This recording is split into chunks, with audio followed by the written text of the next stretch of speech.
Please meet the first speaker, who is Carlos Navarro. He is the head of data and analytics practice at NAX. Carlos has got over 20 years of experience in data strategy, cloud-based platforms, and advanced visualization. Certified in CDMM and DCM, Carlos is recognized as a leader in designing and optimizing data practices across Europe and North America. The topic is going to be the following: bring your data as product framework to life with AWS DataZone. Please do not forget to ask your questions through Slido, as Carlos will be answering them right after the presentation, and you will have a chance to win a branded backpack from NAX. So, hey Carlos, we do welcome you, and please feel free to start the presentation at your convenience. Okay, thank you. Thank you very much. Thanks a lot for having me here. I'm super excited to participate and to share my experience, my thoughts on two topics that really are huge passion for me. One is the data as a product framework, which I will talk a bit during the presentation, and certainly a framework that a lot of companies are leveraging today. But then the Amazon DataZone, a super exciting product that we can leverage in AWS to essentially enable our data as a product framework. So just a few words about myself. Here you can scan my profile in LinkedIn if you'd like to connect, or just check my experience. But I have a mix of different areas that I've been working in my past experience, which bring me to this excitement of the topic. One is around strategy and advisory for data, so helping companies how to leverage the value of data, how to become more data-driven. I'm really a data mesh enthusiast, so I've been working with data mesh for the last 2-3 years, seeing the evolution, seeing how it can be leveraged in the companies, and it's an area that I see with huge value, but also with huge challenges that the companies try to figure out. And then I have certifications in the top, let's say, data management, data governance areas, because that is really the foundational area that we need to focus on whenever we want to make sure that the data is properly leveraged in the organizations. So if we really look at what is the focus of companies, and I mean, this has always been like this, right? The companies have always been looking for how to better govern the data, because especially as companies scale their data initiatives, it becomes more and more complicated to manage and govern the data, and then you turn into having a lot of data, but with low quality, problems with security. So many times it doesn't bring much value.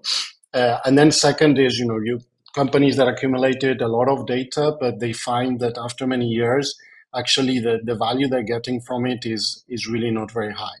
For different reasons. It could be because there's a lot of redundancy in data, there's a lot of siloed data, but essentially they realize that a lot of investments, but the value is not really proportional to the investments. And obviously now with the times we have with Gen AI, all these two problems have become even more important and have become, again, let's say, the top of the list of companies.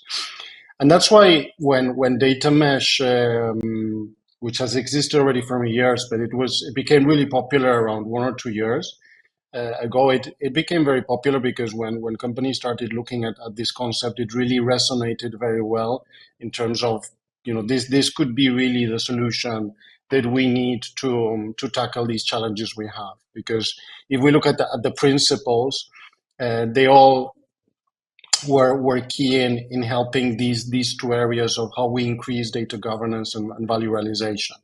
On one hand, the domain ownership, how we ensure that there's more ownership of data, but also how we push also the ownership to those teams that know best about the data. So then you can understand better, we can find the data better, we can ask the right people about the data.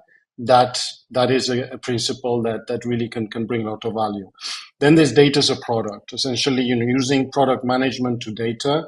So essentially packaging data in a format that actually can be consumed and used, versus many times, the way that data is prepared, that it's prepared for a certain use case, but then it cannot be leveraged for other areas.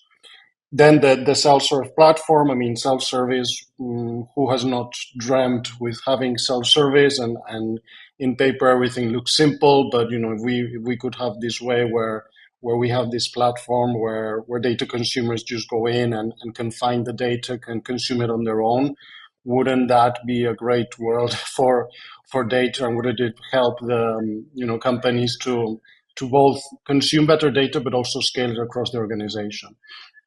And then the federated governance. And here's where things started getting a bit more tricky in the whole data mesh concept, because the data mesh concept and in the pure format is a decentralized model. So the idea is to decentralize data, the ownership across the organization, put the ownership in the hands of the people that don't know the data, but also create kind of this federated governance. And that's where I saw things started getting a bit more tricky when I would talk to especially the data analytics organizations in corporations, because they saw a lot of risk in this concept of federated governance. I mean, we haven't managed to do a centralized data governance. Thinking about this federated governance, that will lead to big chaos. But also, how do we convince people to own the data outside of this data analytics? That's why what we saw after a few years when database became popular is what I call like a spin-off of the data mesh, which you might have seen in different definition, different ways, but essentially the way that I always refer to is the data sub-product. So you take like the key concept of data mesh, which is the data as a product, and then around that you create the different design principles around domain ownership, self-service platform, but still keeping centralized governance. And that is the more realistic approach that I've seen, still in a centralized model, but looking for ways to increase data value. Another let's say spin-off, or another version that I'm seeing a lot, is taking the definitions of data as a product from the data mesh and using more these FAIR principles, which I'm seeing very often, which is basically the 4 key principles or the 4 key attributes that data products should have, which is they should be findable, accessible, interoperable, and reusable. So right now, I would say that most of the companies are looking around this kind of model because it's more relevant, and it could be also just like a first version of the model. Eventually, in the future, think about the decentralized, but that's really the model that we are looking to implement. And in the end, this model has a principle that is very relevant to any company. I mean, any company, regardless of what they're selling, regardless of what they're doing, what is at the top priority is always the customer or the consumer. So why is it different in data? Why in the past it was more about, we bring in data into big data, into data lakes. We accumulate all this data. We do all this technical work, and then we look for use cases, and then we deliver the use cases. But at which moment of that process we're thinking about, who is our data consumer? What are the needs of the data consumer, and how do they need to consume the data? These questions were never asked. It was more about, let's bring in the data. We might need it in the future. We might not need it. Let's bring it for a particular use case. But that's where things started to get problematic in organizations, and that's where the issues that I mentioned at the beginning start appearing. Redundancy of data, not possibility of reusable, lack of governance. So this model that the data as a product concept brings is basically what I call a data consumer driven approach, which is first thing about the data consumer, and then we go back and think about, okay, if this is what the data consumer needs, this is what our data producers should be working on. And I think this model is again pretty well adopted in organizations. But at the same time, I also realize, and I also experience how this model is implemented in organizations and where things get tricky. So I've lived 2 kind of approaches when trying to deliver this data as a product framework in an organization. The first approach would be, again, we're still talking about centralized DNA teams. They love this model, either trying to do more of the data mesh or data as a product. So they go and start working on the strategy. Okay, we're going to start defining our domains, our data as a product. We build a strategy. Okay, let's go and execute it in the organization. And then what happens that the centralized data organizations start going to the business domains and start telling him, hey, look, we've got this great model. It's going to give us the scalability, the governance that you've been asking for. Guess what? All these blockers, all this bottleneck that we've always been a centralized DNA, this will go away. But we need you to take responsibility for the data ownership, and we need you to be, the ones that are managing the data products. And what happens? Well, what normally happens is that they say, hey, look, we are the business, we focus on the business, we expect IT or we expect your teams to own and manage the data, and we want to consume it. And then things start to get, okay, there's here a misunderstanding, and eventually this change management organization is where it starts to get really complicated, because essentially you cannot deliver the data as a product operating model that you designed. But it could also be the case that even you have a business alignment and you have from the beginning included business, and they are ready to be part of this, to take the ownership. The second biggest challenge I've seen still in this centralized DNA struggles is, go and define this operating model for data as a product.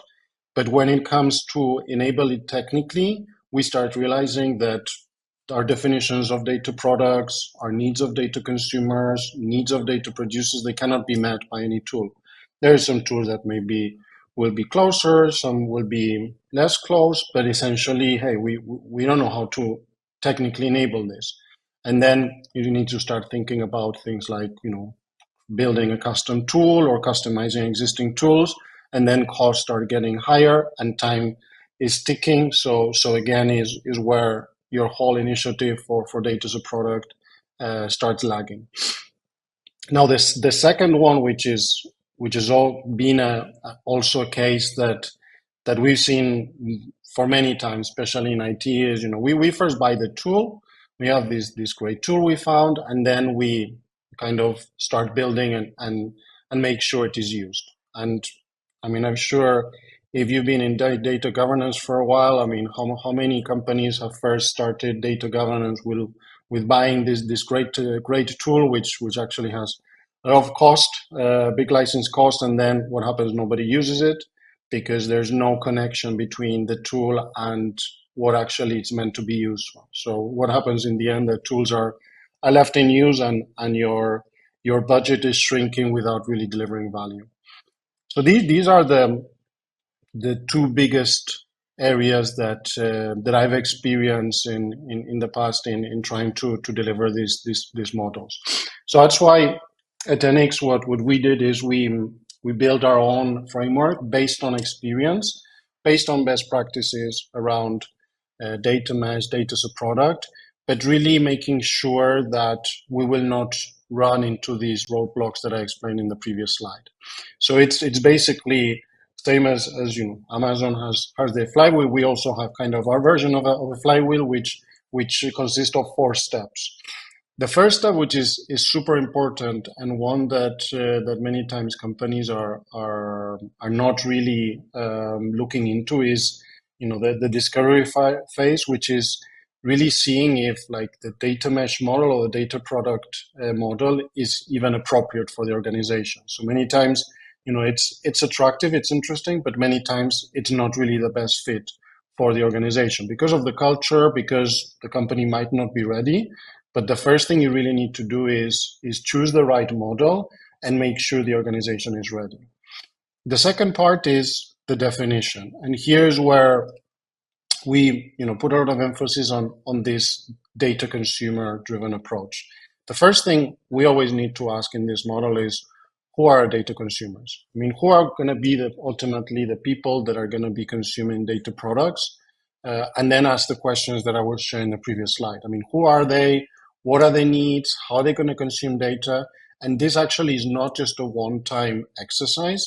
This should keep going, this exercise of defining your data consumers, because in your first, let's say, iteration of defining your data product strategy, you might identify initial data consumers. It could be only data consumers like, I don't know, some data analysts, some BI developers, but for the moment, you might not be considering people like, I don't know, data scientists or like advanced power users or citizen data scientists, people like this. So depends on where you start. You'll always need to keep refreshing and asking yourself, who are those data consumers that need the data? And then once you have this, and this is the very important first step, is, okay, so we understand who they are, what they need, how they consume. Let's define what a data product is. And again, like many companies where selling products, you need to define what are the attributes of your data product. And define really whenever we're going to deliver data products, what should be the required attributes that any data product will have. And then using this, we can later on include areas for quality management to ensuring that the data products are created with quality. And then once we know who's going to be a data consumer, we know the data product we need to deliver, then is, okay, who's going to create these data products and how they're going to deliver it. And that's where we get the data providers. Now, one of the things here, steps that is super important, and this is a lesson from the previous slide, is at this precise moment, you should already have in mind what are going to be your technology choices. Because if you don't do that, you might run into the issue that you start defining things that then cannot be technically enabled. So already here, we should be thinking what kind of solutions we are thinking about. And in this case, as I will explain later, already our choice of Amazon DataZone, we should already be thinking, okay, the data consumers, how will they leverage DataZone? How will deliver data products on DataZone? How will data providers provide the data products on DataZone? These are already questions that we can start asking and start validating that we have the right model. So even though the enablement stage, which is the next one, is happening after, I would always see the definition enablement session as a iterative process where we are defining what is the model, but then we are making sure we can enable it. And that's where, after having the data consumers, data products, and data providers definition, we can start wrapping around the model and saying, okay, what teams, roles, and responsibilities do we need to deliver this model? Who is going to be, for example, once we've defined the technical platform, who's going to manage the platform? What are the necessary data governance and data management processes to manage data products? And then the data platform with the technology and architecture, which will provide the technical enablement of our model. And once we have this, then the key part, which is the activation. It's very good to have the model, but again, we don't want to have just in-paper strategy, but we need to make sure that we can activate it, that it brings value, and that's where the activation phase is responsible for making sure that we activate properly our data product strategy, that it's adopted, that it's used. Here is an example of how we do this important phase that I mentioned. So we generally have our framework for a data platform reference architecture, and then based on the choice of the technology, so then we map it to specific services, as you see here on the right, that we will use in AWS. But here the key service that we leverage is Amazon DataZone. And there are many definitions. If you're familiar with it or you're not, you Google it. I always define it in a very simple term. And we all know Amazon as the marketplace, as the place where we go to buy products. For me, DataZone is like the Amazon for data, because it's essentially that. It's, you have on one side data producers, who are the ones that are owning the data, who are creating these data products, the same as we have products in in Amazon Marketplace, we create data products, and then we publish them in DataZone, in a marketplace or data store, whatever we call it, in a way that they can be first findable. And this, I will refer to these FAIR principles, that they can be findable. So any person in the organization should be able to find them, that they can be understood. So anyone who goes in, finds the information and can understand it, because traditionally we had data catalogs, which were very technical driven, but many times lacked these business glossaries or business definitions. But you could be having technical data consumers, and you could have less technical data consumers. So it's very important that the data products that are in the marketplace have also business information, business glossary for everyone to understand. So they need to be findable, they need to be understandable, and then a very important part, okay, if I'm a data consumer, okay, I have a place where I can find my products, I can understand them, I can see if this is relevant, if this is what I'm looking for, but okay, what if I want to consume them? What if I want access to them? This has to be self-service. There has to be a way where I can request access and then be able to consume these data products. And that's pretty much what DataZone does very, very nicely. It has some different components in the portal. You have the data portal where you can create basically all your data assets, your data products. You have the business data catalog where you can add, on top of technical definitions, also business glossaries, which is a very important area, again, to enable self-serve data consuming across the organization. And then, of course, all the governance, access control that you need. But there are some particular things, and I've had a lot of experience, again, some positive, some negative in how we technically enable data as a product. But there are certain things that I've been always looking for these tools that will help us technically enable the framework that we build. And here are the features that I really love about DataZone that really are key for enabling this data as a product. So the first thing is, as I mentioned, you need to organize your data in domains, because ultimately, regardless of whether you're doing a centralized model or a decentralized model, you need to basically have a domain, which could be a business domain or could be an area that is responsible for particular data, and they manage all the data that they own, that they know, and then they share it with other domains. So the definition of domains and domain units that DataZone provides helps us enable us to deliver this feature. The second is the data portal. So this is very easy to use interface where basically I can go as a data producer and create and manage the data assets that I create. So this is obviously the first point that we need to create the data products. We need, very importantly, the business catalog interface. I mean, this is super important because, again, when we think about data consumers, it could be that we are working with more technical one or less technical one. We need to be sure that we can address the needs of any data consumer. That's why having this business catalog with simple terms, business terms, what is the data that we're sharing? This is super important. Then the creation of environments. So it's very important, and this, as I mentioned before, I need to find my data. I need to be able to understand it, to take the decision, but then I need to consume it.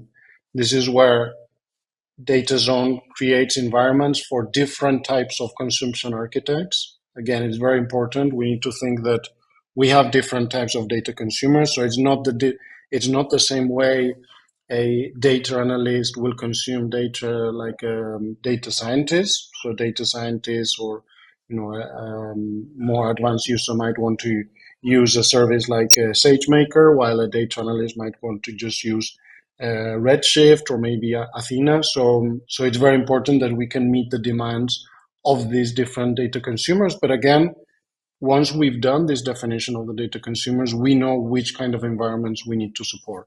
And this is very well enabled with this creation of environments feature of DataZone.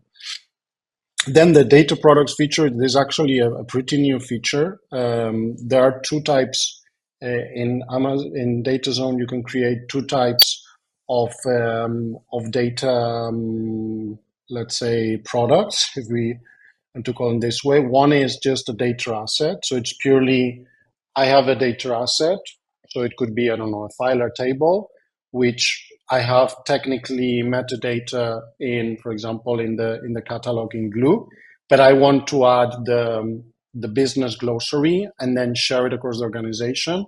So I can create a data asset and add all the different attributes that I want. But then what I can do is I can organize, or I can group different data assets into these data products, because a data product could be one data set, or it could be multiple data sets around a particular area. So the data products features allows me to take different data sets, build this data product, add all the different attributes that I need, and then publish it and make it available for consumption. So this is a very, very important feature that was released, I think, 1 or 2 months ago, but is super critical. And then once you go into the data portal to look for different assets, you can even see the differentiator between a data product or data assets, depends on what you're looking for. The next one is all the README business glossaries and metadata forms. So this is a very important feature that I see, because again, if I refer to this definition stage where we are defining what is a data product, which with its attributes, I basically need to create these attributes in the portal. With the metadata forms in DataZone, I can create the ones that I want. I've seen many tools that already come with default fields, attributes, but they don't allow you to customize, or they don't allow you to add customized attributes. So it means that you are very limited in the attributes that you can add for your data assets and products. That's why, for me, it's a super simple feature, but super important, because I did have situations where we were trying to leverage a product for releasing data products, and we couldn't add the attributes that we needed regarding our data products. And then integration is also obviously a key feature. So DataZone is very well integrated on one side with Glue, where you bring in all the data with the technical metadata, with also your data quality, also management tools, and then you have very good integration with consumption services, as I mentioned before, whether you want to use Redshift, SageMaker, or others of your choice. So this is also very important, because again, I want to have a very good user experience where my data consumer just comes in, can find the product, can understand, can select, and then can smoothly consume it in their preferred option. So if we look all this on how actually this is done in DataZone, right? So as I mentioned before, we obviously start from the left, where we have different data that we have in different sources, but then what we do is we need to provision it. And here, again, we have the integration with both the Glue data catalog. We inherit the data quality from AWS. And then data producers can basically do two things. They can create a data asset, and that's always going to be the first step. And then if they want to package different data assets into these data products, then they take these data assets and they create their data products. And then they publish the ones that they want. You want to publish your data assets into the business catalog, you can publish. If you just want to publish the data products, you publish into your business data catalog, and then data consumers can go in, can look for the data they're looking for. They can request to subscribe to the data products, and then this will be moved to their environment, so then they can consume it. In this case, we have the preferred choice of of Redshift, but as I mentioned before, depending on the data consumer, it could be also an environment of SageMaker if you're more of a data scientist, or Athena if you maybe are more of a data analyst. It depends on your choices. And again, that's why the definition of the data consumer is always going to be so important. And then we have our domain owner and domain unit owners. The domain unit owners is also a feature that was enabled a few months back. Before there was overall one domain created, but now you can also create these domain unit owners to actually define more a domain ownership. So split it, for example, you want a domain unit for owner for sales or for marketing, and this is very important again to divide and put the ownership on actually the domain owners. So now we've talked the technical part, and I mentioned before our strategy, but now again, and the whole topic of this session is, okay, how do we make sure that our strategy, our design can be technically enabled? How we can avoid the challenges that I mentioned earlier on. So here's where we stick everything together. So if you look at the top side, we have the 4 phases that I showed before, where we have our discovery, our definition, our enablement, our activation. And I shared a bit of these ideas earlier, but as you can see, in each of these stages, there are already things that we need to be checking, and outputs that then will be leveraged for our technical enablement. So as we go into the data product strategy, we've done our discovery, and then we go into our phase of definition. So as I mentioned, we'll first define who are our data consumers, and this definition will already tell us, okay, we know which are data consumers. We need to know what kind of environments we need to enable for data consumption. Then the definition of data assets. So what are the attributes that we need to create in order to publish data assets? And the output of this will be a data asset template. So basically a definition of data asset attributes that then will be used to create data assets in DataZone. So as you can see already, we are creating the link between the definition, the strategy, and how we're going to technically enable it. For data products, is the same. We create the definition of what is a data product, what are the attributes, and out of that, we create a data product template, which is basically, these are the attributes. Whenever we create a data product, these should be the attributes we create. And this is used by data producers whenever they are creating data products. Data domains. Okay, who is the domain? Who is going to be the domain unit owners?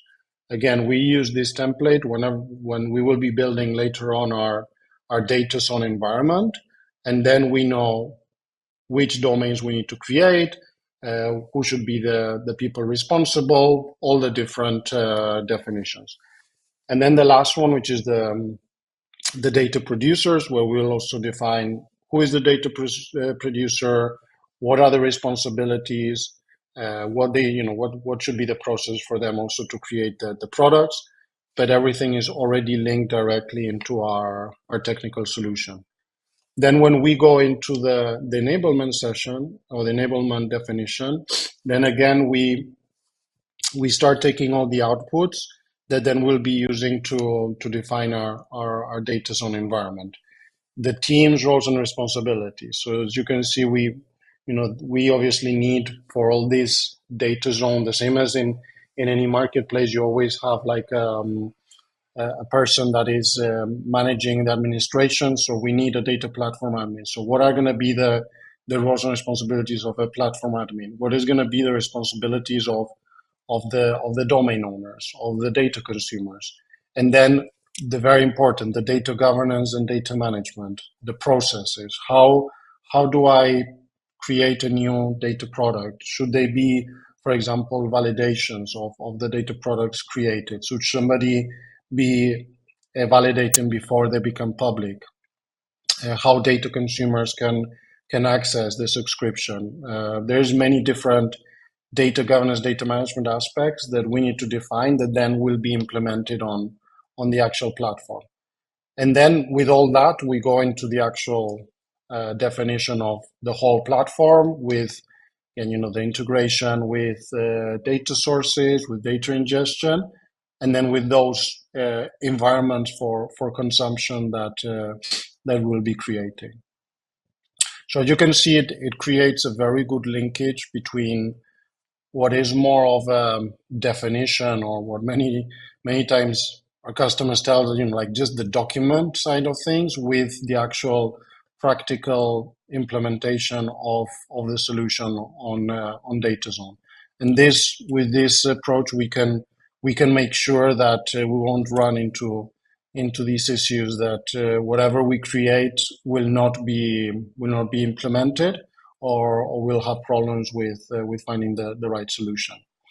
And once we have that, then the activation, that's the less technical part. But here we look into which are those domains, data producers that are the first adopters who can start publishing their data and start feeding our DataZone marketplace, because obviously like with any marketplace, again, like Amazon, what makes it also interesting and usable is when we have products that we can find, that we can search for, and the more that we can publish, the more that we can make available, the more value it will bring to the organization. So yeah, I can see I'm a bit ahead of schedule, but this is all I wanted to share today. So maybe we can open it now for any questions. If anyone would like to raise any questions or any comments, I'm happy to cover them now. So Carlos, thanks. This is a really good start to the conference. With that, indeed, let's see what kind of questions the participants have got for you. We do have a few, actually, so maybe it is good that we have some extra time to discuss those. Great. I'll go through them one by one, but I'm also looking at the popularity, so some people even voted for them. So let's see. The first one that we have got is, right, can some non-technical people, from business, get a high-level overview of the data available in DataZone to provide some reasonable requirements? Yeah, absolutely. Depends on always the level of business, but the data, both data assets and data products, this business glossary, it's really business terms. And one thing even I forgot to mention, there's already embedded GenAI, which actually generates the own definition of the data assets and data products. But this is all very, very business words. There's no technical word. So absolutely, a business person should be able to understand this. All right. Yeah, that makes sense. Thanks. A next question would be, about practice with DataZone. So what was the smallest project in your practice which was implemented within DataZone, and what was the approximate budget that it required for the AWS infrastructure? DataZone is not on its own, right? So DataZone goes as the whole architecture. So obviously if you don't have the data lake, or you don't have the actual data without DataZone, with DataZone it won't make any difference. DataZone is not the biggest portion of the budget, because it's all metadata driven. So you won't see additional costs. So in the budget wise, the biggest budget will still be your traditional storage and computation. DataZone, I would treat it as a kind of negligible cost in your whole budget. But there's smallest, and difficult to say which what would be the budget, and specifically for DataZone, because it's not, as I say, it's not just the only part we implement. It's the whole solution. So it's part of the entire infrastructure. And maybe if I were to expand on this question, then what would be the smallest project, so to speak, that could leverage DataZone in general? So if people wanted to start using it, what would be the minimum requirements, so to speak? I mean, I talk more in terms of domains. DataZone makes sense if you are looking to use this widely. If you are want to share data inside one domain, I don't think it's going to make sense. Here is I would look this as more of bigger implementations where you need cross-domain sharing of data. That's where it makes sense. But at a smaller scale, I would check if it really makes sense, because it might just, if you have a domain, they can share the data in different ways. I think here I would look at more in bigger scale projects where sales need to share data with marketing needs to share, with other teams. Supply chain is looking for data also from sales, finance. That I would look at from this perspective, not at a smaller scale. Yeah, indeed. So some additional maturity to the project, to the organization is also a requirement. Yeah. I've got a question to a sort of a similar domain, I would say then. How can AWS DataZone balance data governance and security within democratized access to data, whilst at the same time maintaining agility for non-technical users for whom you're already talking? Yeah, I mean, all your traditional security data governance are embedded in DataZone. So you can, in DataZone, for example, you can manage all your PII data, make sure, you have your proper data privacy. So that's this part that I mentioned before on this metadata that you can define. You can add all the data governance and especially the security that you need. And the data quality, which is integrated with Glue. So from that perspective, it's fully covered, and most of the functionalities you're looking for in data governance are covered in DataZone. All right, that also makes sense. And I want to read a bit more, so we'll divulge a bit from this platform. So in terms of some more general questions, at least I've got one, and it is your opinion on the certification. What's your opinion on the Certified Data Management Professional certification? Do you find it more valuable than a cloud-specific certification per se? So about this CDMP, right? I understand we're talking. Yes. Okay, it's a different CDMP, exactly. So as I said, this is a bit of a one-off, but we have got questions about but also just in general. So. Yeah. I mean, I surely recommend it. I think it's different to like a cloud certification if we're comparing to this. I think it's really good for people that are focusing on being practitioners in data management. It builds really the proper foundations in data management. I also see a bit that it has got a bit obsolete, but a lot of the things that are super relevant nowadays, like things like metadata management, data governance, security, data quality, I think it really strengthens your profession and gives you this additional knowledge that for me has become super helpful. So I would surely recommend it to anyone. And even when we are doing assessments of frameworks or even technical solutions like DataZone, I always look like the knowledge areas that you see in the DAMA CDMP are always super relevant. So I would strongly recommend it. For me, it's been super helpful. That's very good. Are there any alternatives that you can also recommend for people who are willing to go one step further, so to speak? I mean, in the data management, there's the DAMA, and then there's the DCAM that I also did, which is good, but I certainly would recommend more the DAMA CDMP. What I would really recommend is, if you're into this data mesh, the data mesh concepts, the data as a product. There's obviously the book, but there's also trainings you can do there. I think that's also worth investing, because it's really a model that I think is mostly used across different organizations.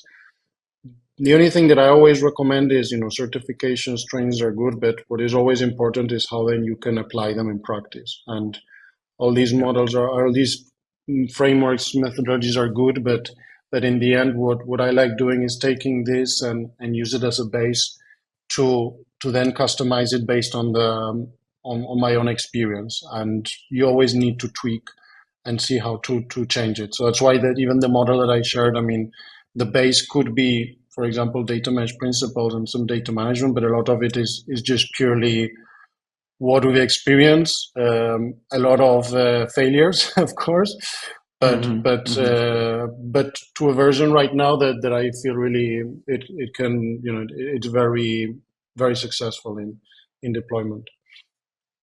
Yeah. All right. By the way, Carlos, I hope that you're keeping track of questions. Since there are more questions coming up, I can see them, and you and I need to select in a couple of minutes the best question for a gift from NAX. So can I? Just a heads up. I don't. Do I see the questions? Because I cannot see. Where are the questions? No, you don't. That's what okay. But I'll be able to at least list some of them for you. But okay. Please bear in mind the questions you've liked so far. Happy to answer, and as I shared, if you want to connect with me, happy to have this conversation. It's a area I'm not only working, but I'm very passionate, so I love talking about this. So if anyone wants to talk offline, I'm happy to connect. But yeah, let's cover as many as possible. Hope I can clarify. We still have a few minutes, so we can cover at least a couple. So the next question would be, what challenges should we prepare for when transitioning to a data as a product framework, particularly considering the team alignment and stakeholder expectations? For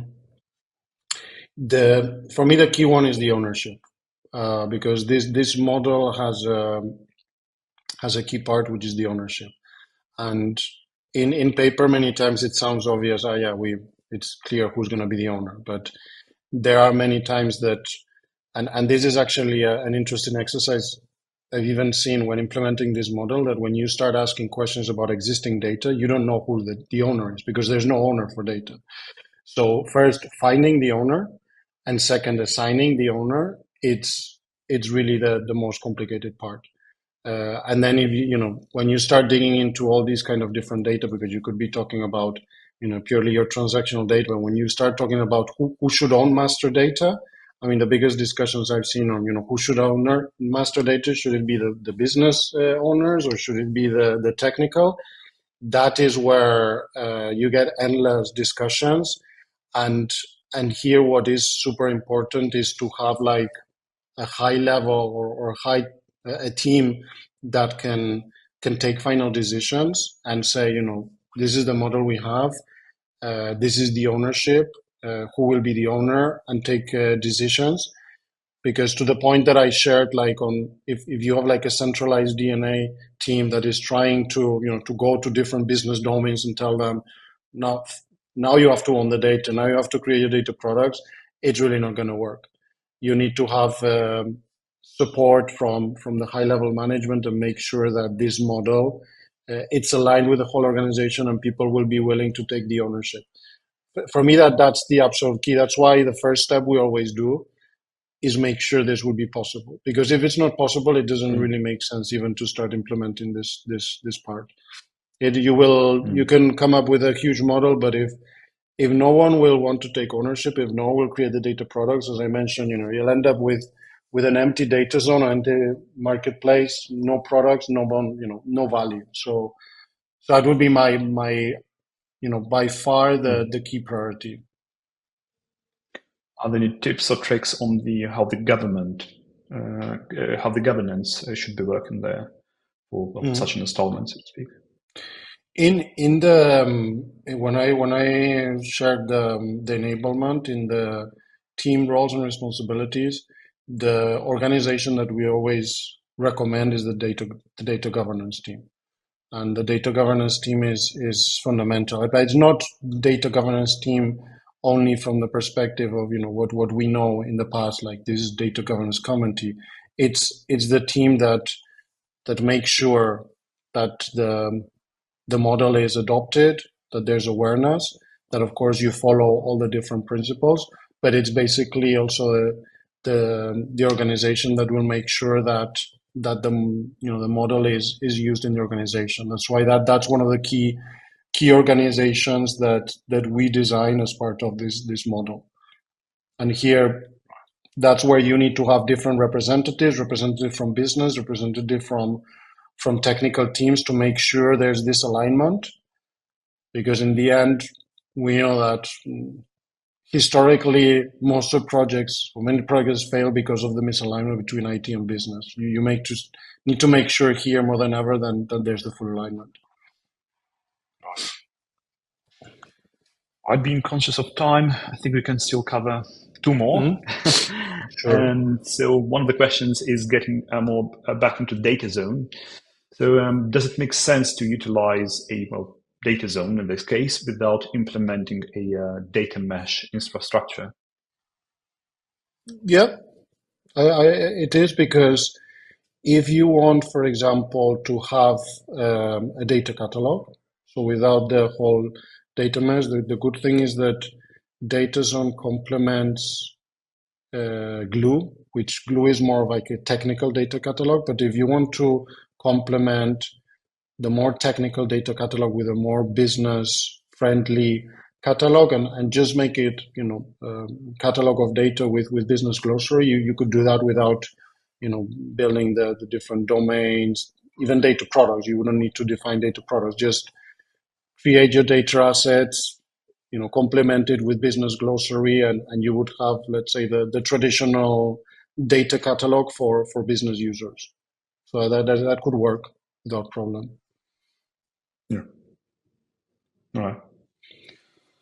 Probably the last question, even though there are quite a few of them, so your topic was quite popular for that matter. So hopefully some of the viewers will be able to reach out probably, or we can try and assemble these questions and somehow distribute them anyways. Sure. So the last one would be the following. So in my project, we manage many business objects. And the question about DataZone is, does a DataZone can help with maintaining consistency, duplication, and preserving data integrity? Mm-hmm. Yeah, absolutely. Because the one of the best things of this model is in terms of ownership, and I can hear from this question that, and I've seen this a lot, and I referred to at the beginning, this redundancy, that people, when you don't know data exists, what happens normally is you create a new version of data. And that's where you get all this data redundancy. And then suddenly you start realizing that you have 20 versions of the same data, but you don't know which one to use it. This, more than a technical issue, is a question of ownership and the model. If you have just, you create one single version, a data product, which is, let's say, the certified version, because you can always have different versions, which might not be certified, but one single certified version, then you know that that's the only version you need to be using. And whenever you are going to create a new one, the first thing you should do is look if this exists and use this one versus creating a new one. So I think in terms of this situation, which I fully understand because I've seen it many times, I think this model is ideal for solving it. All right. Thank you for answering all the questions. Is there anyone in particular that you remembered that you liked the most? With the questions, you mean, or? Exactly. We need to select one for a gift, a small present, so to speak. So maybe you remembered one. If not, I can try and list some of them. But yeah, I'm going to be biased, and therefore maybe I'm just asking whether you remembered some of the questions that you liked the most first before we went to them again. I mean, they were all great questions. To be honest, I really appreciate Which is the best one? Yeah, I mean, if you could remind me, because it's a difficult choice. Definitely. There was a question about DataZone and balance the governance, security, and democratize access to data and non-technical users. There was another one about non-technical people and how to get the high-level overview of the data available in DataZone. There was the question about the smallest project in your practice that could have leveraged the DataZone and AWS architecture.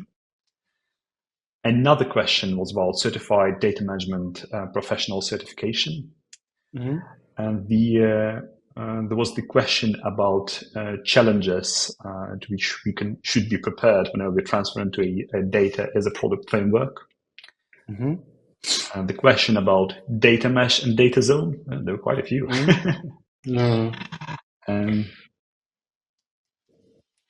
And the last one, the last one was about the business. And the last one was the one that in the project, they manage many business objects.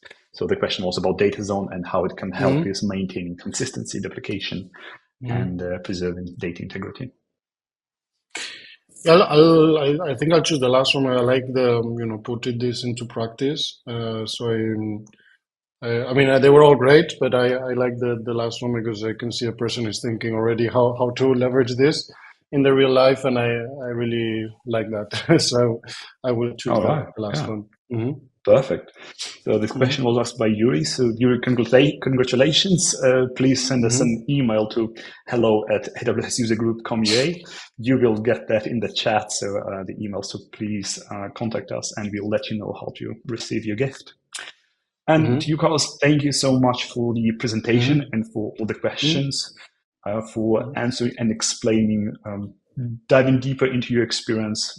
That was a really good one. Thank you. Okay, thanks for having me, and hope everyone enjoyed it.